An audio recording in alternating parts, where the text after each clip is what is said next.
When developers propose something outlandish, like building on our park at Pack Square, as Stuart Coleman did last year, and as the Grove Park Inn did in 2003, the public has very little opportunity to be heard.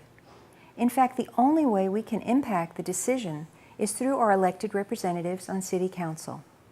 It's clear that senior city planning staff, the Technical Review Committee, and Planning and Zoning routinely approve almost all development brought before them, regardless of residents' input. It's when City Council reviews the proposal that citizens can weigh in with how the new development will impact their neighborhood, for better or worse. This is the step that Esther Manheimer appears to want to eliminate. In fact, it seems like it is her #1 priority.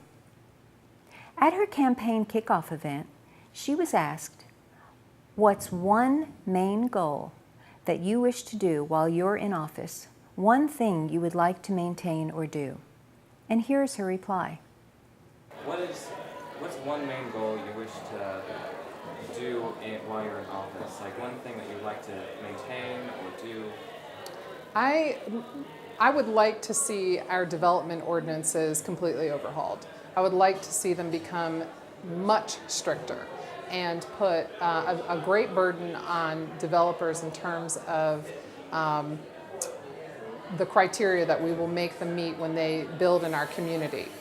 Green building standards, putting in public infrastructure, affordable housing, and just having them meet an onerous set of standards that aren't necessarily involved in our zoning ordinance now. In trade to this community, these folks that want to invest millions of dollars in our community, which we shouldn't scare away, I will offer them that I will try to implement a system that is objective and not subjective, so that if they meet all of these rigorous standards, they can do their project. And there won't be a knockdown, drag-out, subjective process in front of City Council where they invest hundreds of thousands of dollars only to be told, no, they can't do their project. Note that this is her one main goal. But you won't find her main goal listed on her website, because that goal, denying the small amount of democracy of a public hearing at the end of the approval process, does not fit in with her plan of running as a progressive. Even in Manheimer's 2008 interview, when she asked to be appointed to the vacant City Council seat, she seemed to be representing developers, talking about the problems her clients, the big developers, have.